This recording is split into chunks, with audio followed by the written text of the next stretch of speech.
தட்டை, சீடை, முறுக்கு, ரிப்பன் பகோடா, அதிரசம், என்ன வேணாலும் செய்யுங்க. ஒரே ஒரு 5 லிட்டர் இதய மந்த்ரா கடல் எண்ணெய் பேக் ஒரு மாசம் முழுசுக்கும் அத்தனை சமையல் முடிச்சு விடலாம். இதய மந்த்ரா.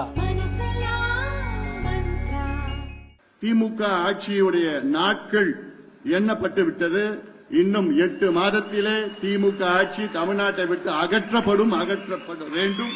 நிச்சயமாக நடக்கும். அதற்கு பல காரணங்கள் இருக்கிறது.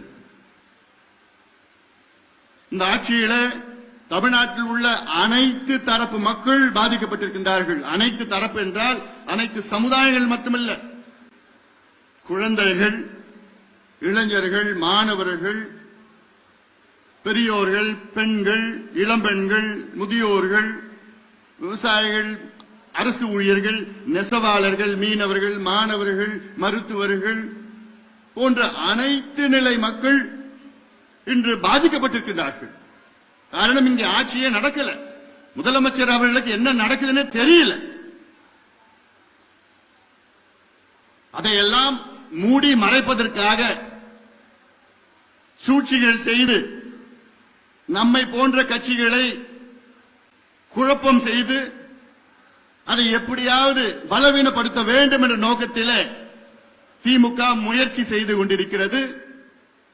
அந்த முயற்சி நிச்சயமாக வீணாக அவர்கள் வெற்றி பெற முடியாது. நிச்சயமாக வெற்றி பெற முடியாது. தமிழ்நாட்டில் அடுத்த வருகின்ற தேர்தலில் ஒட்டுமொத்த வன்னியர் சமுதாயம் திமுகவுக்கு ஓட்டு போட மாட்டாங்கன்னு முடிவாயிடுச்சு. அந்த பயம் ஸ்டாலின் அவர்களுக்கும் திமுக வந்துடுச்சு. இப்போ வந்த பிறகு என்ன இப்ப பண்ணிட்டாங்கன்னா, நம்ம கட்சியை பலவீனப்படுத்துவதற்கு சூழ்ச்சிகள் நடந்து கொண்டிருக்கிறது. இதை நீங்கள் புரிந்து கொள்ள வேண்டும். இதை நீங்கள் புரிந்து கொள்ள வேண்டும். இதை நடக்கிற குழப்பத்திற்கு ஐயாவோ நானோ மற்ற யாருமே இல்லை. இதற்கு யாரு வில்லன்னா திமுக தான் வில்லன். நம்மள போட்டு தப்பான செய்தி, தவறான செய்தி, இவங்க இங்க பண்ணிட்டாங்க, அப்படி வாங்கிட்டாங்க, அப்படி பண்ணிட்டாங்க, இப்படி பண்ணிட்டாங்கன்னு இவங்க சமூக ஊடகத்தில் வச்சுக்கிட்டு நேரடியாக இப்படி செய்தி அவங்களுக்கு வேண்டியவங்க தொலைக்காட்சியில் அவ்வளவு பேர் இருக்கிறாங்க. தினம் இது போன்ற விவாதங்கள் நடந்துட்டு இருக்கு. அதுல என்ன பண்ணிட்டாங்க, நம்ம கட்சியிலையும் சில சூழ்ச்சியாளர்கள் இருக்கின்றார்கள். அது யார் யாருன்னு கொஞ்சம் நாள்ல தெரிய போது நானும் சொல்றேன். பொறுமையா இருக்கு.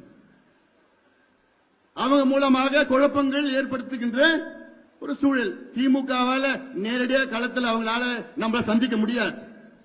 அந்த தைரியம் திமுகவுக்கு இல்ல. எப்படியாவது திமுக அடுத்த ஆண்டு ஆட்சிக்கு வந்துடணும். அதற்கு எந்தெந்த கட்சி எதிரில் யார் யார் இருக்காங்களோ எப்படியாவது உடைக்கணும், பிளவணும், குழப்பம் பண்ணணும், அந்த எண்ணத்துல தான் இப்ப நடவடிக்கைகளை இறங்கி இருக்கிறாங்க. இது வெற்றி பெறாது, இது வெற்றி பெறாது. இதையெல்லாம் உடைத்து எறிவோம். நான் விட போறது கிடையாது. என் மேல விமர்சனம் மகேஷ்குமார் பேசினான் பாரு, ஆரம்பத்தில் என்னமோ பேச வந்தாப்புல நான் தான் வேண்டான்னு சொல்லிட்டேன். இப்படி விமர்சனம், நான் என்னமோ காசு வாங்கிட்டேன், நான் அது வாங்கிட்டேன், இது வாங்கிட்டேன். என் கட்சிக்கும் என்னுடைய சமுதாயத்துக்கும் நான் துரோகம் பண்ணனா அதுதான் என் வாழ்நாளில் கடைசி நாளாக இருக்கும்.